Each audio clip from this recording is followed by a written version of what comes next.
Olá, criaturinhas, tudo bom com vocês? Bem-vindos ao Carnes Divinas, eu sou a Ra e hoje eu tô aqui para trazer mais uma resenha literária para vocês, tá certo? E dessa vez nós vamos falar sobre Babel, ou Babel, ou A Necessidade de Violência, tá certo? Como é o outro subtítulo dele? É A Necessidade de Violência, ou Uma História Arcana da Revolução dos Tradutores de Oxford. Sim, esse livro tem uns 30 subtítulos, basicamente.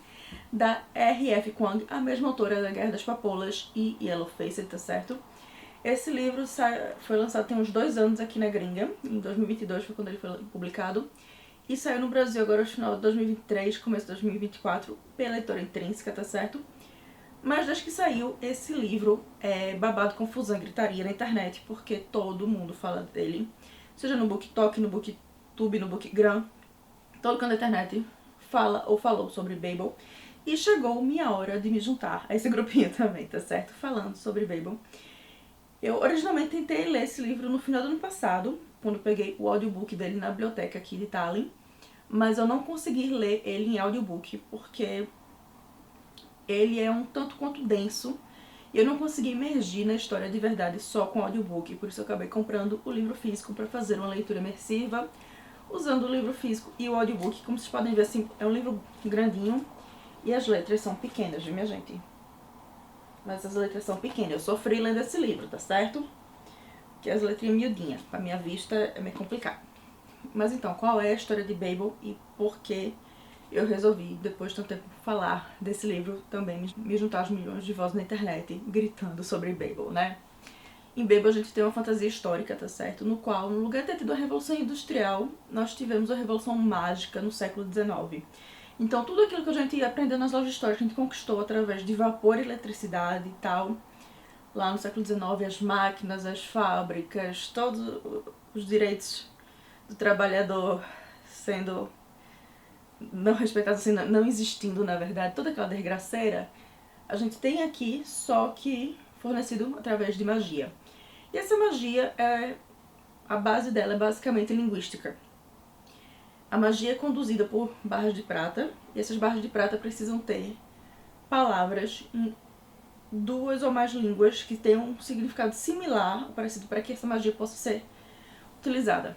Por exemplo, se você quer se tornar invisível aos olhos de alguém, você precisa de uma barra de prata que tem a palavra invisible em inglês e invisível em português. Ou, no caso como eu sou daqui, invisible em inglês e invisível em mandarim, que é Hui, eu acho a palavra. Eu não lembro agora, mas é um ponto importante dessa história, essa exata combinação de palavras. E por isso, e por fato da magia estar nas palavras, claro que o queridíssimo, o maravilhoso, grande Império Britânico se interessou por demais nesse tipo de magia e em estudar linguística para poder, claro, óbvio, ululante, explorar outros países, não é verdade? Roubar a língua daqueles países para poder explorar eles e roubar todo o resto, como do feitio do Império Inglês. Então esse livro é uma história não só sobre tradução, mas também sobre imperialismo, sobre destruição da identidade cultural das pessoas, sobre destruição da identidade nacional das pessoas e como os britânicos fizeram isso. Basicamente, F.R. Kuang usou nosso protagonista, que é Robin Swift, que é um jovem chinês de origem do Canton, que ele nasceu na região do Canton, que foi criado por um professor britânico, depois que sua família morreu numa epidemia, acho que de cólera, se eu não me engano. Então ele passou a ser criador a partir dos seus 8, 10 anos, até seus 16, 17 anos, quando ele foi para Oxford para se tornar pupilo desse professor que criou ele e tal, e ajudar esse professor a continuar mantendo os experimentos de magia de Oxford, a fim de continuar ajudando o Império Britânico a prosperar. E a partir dos olhos do nosso protagonista, quando ele chega em Oxford, que ele começa a interagir com outras pessoas, porque ele viveu uma vida muito isolada.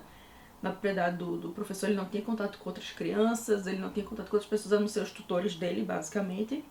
Ele começa a ver todas as outras realidades que existem por trás do verniz de poder e sociabilidade, digamos assim, do Império Britânico, tá certo?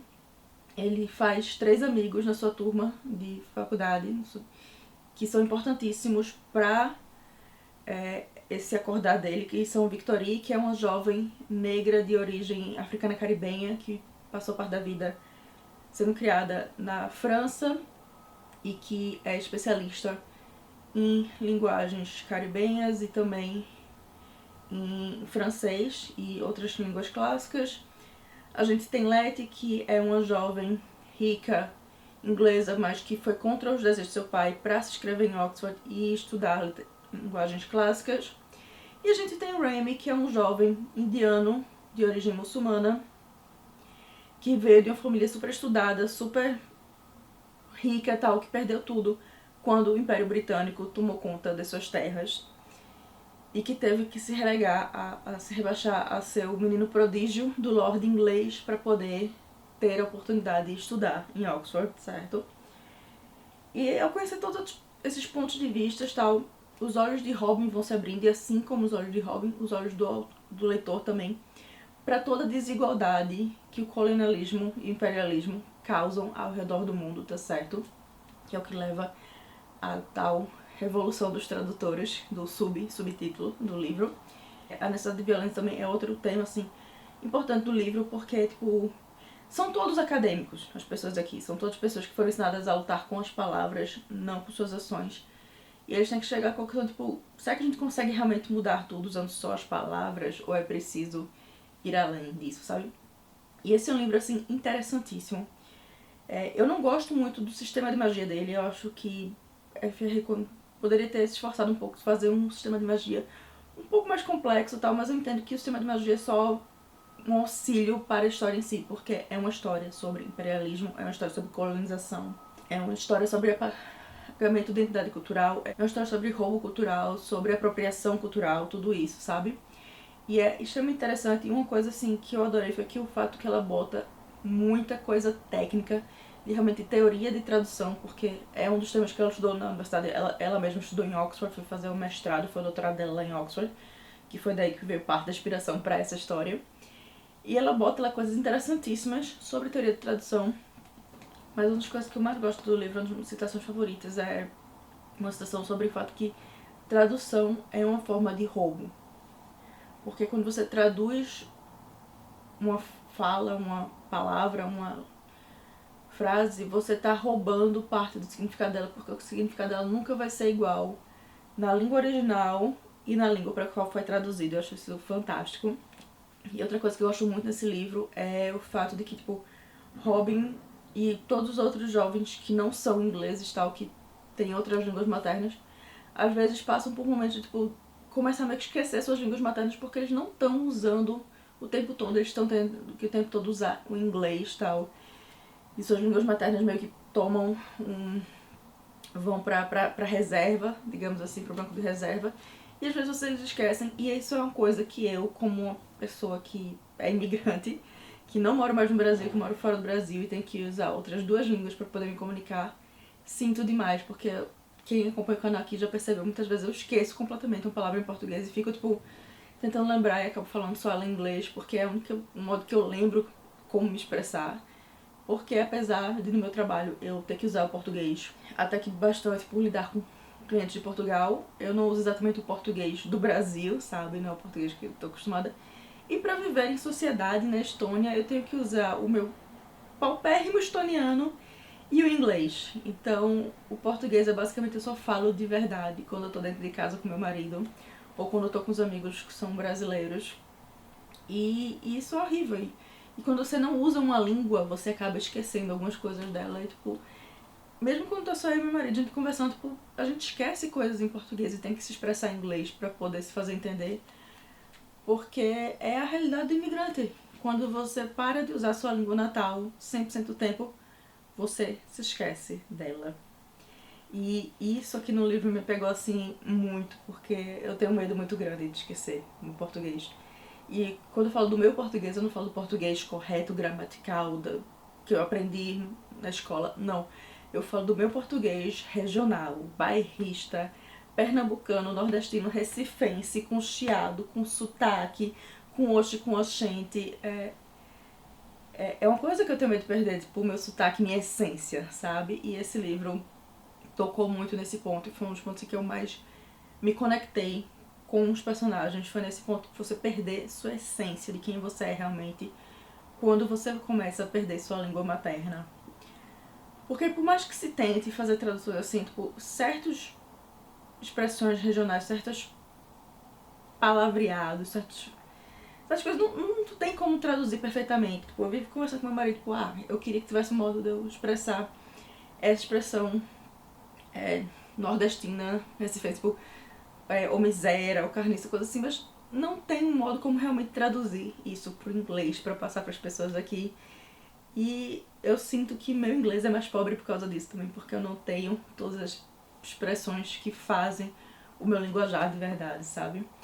Então esse é um livro que eu gosto muito, não exatamente pela história dele em si, porque assim, apesar da história dele ser muito legal e tal, eu não gosto do sistema de magia dele, eu acho o sistema de magia dele a parte mais pobre da história, verdade seja dita. Eu sei o porquê a Kwang botou esse sistema de magia e tal, pra poder justificar os rumos da história, mas ele não fede nem cheira pra mim o sistema de magia, mas todos os pontos assim pessoais que a história tocou pra mim, sobre perder sua língua natal, sobre esquecer minúcias de quem você é, de onde você veio, por não ter mais aquele convívio, isso tocou profundamente, foi assim, foi meio pesado pra mim, sabe?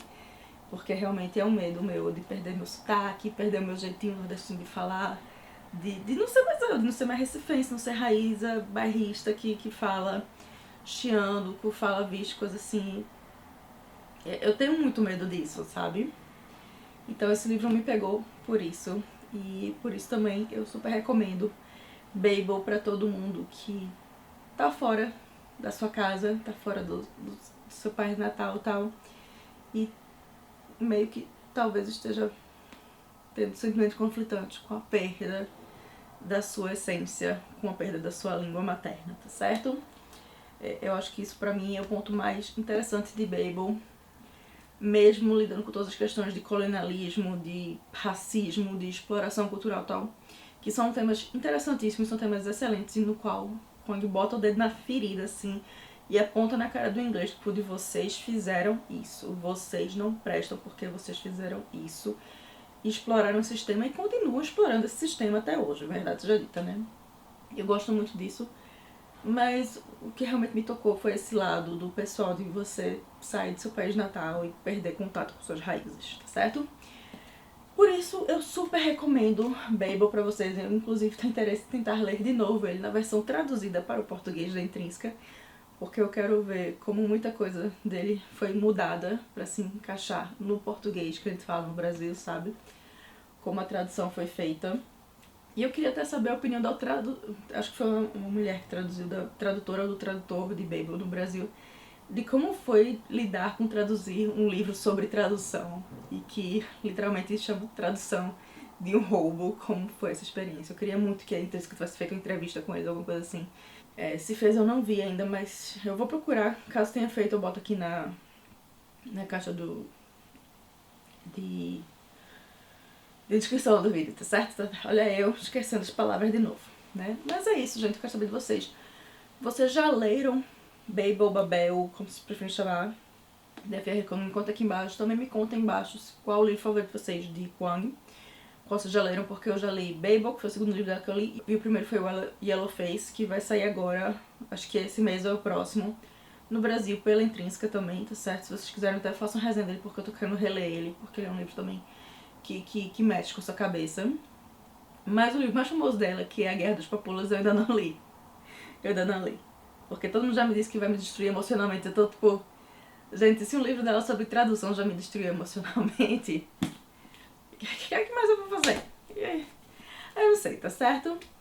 Mas é isso, criaturinhas. Se vocês gostaram do vídeo, deixa seu like aqui embaixo, tá certo? Deixa sua curtida. Também me conta o que é que vocês estão lendo no momento, quais outros livros vocês querem que eu traga resenha aqui no canal. Deixa aqui nos comentários que eu sempre faço o possível pra trazer pra vocês. E é isso, me segue nas minhas redes sociais, tá certo? Pra ficar por dentro do canal, ver o que eu tô fazendo da minha vida. E eu vou indo, vejo vocês no próximo vídeo, tá? Tchau!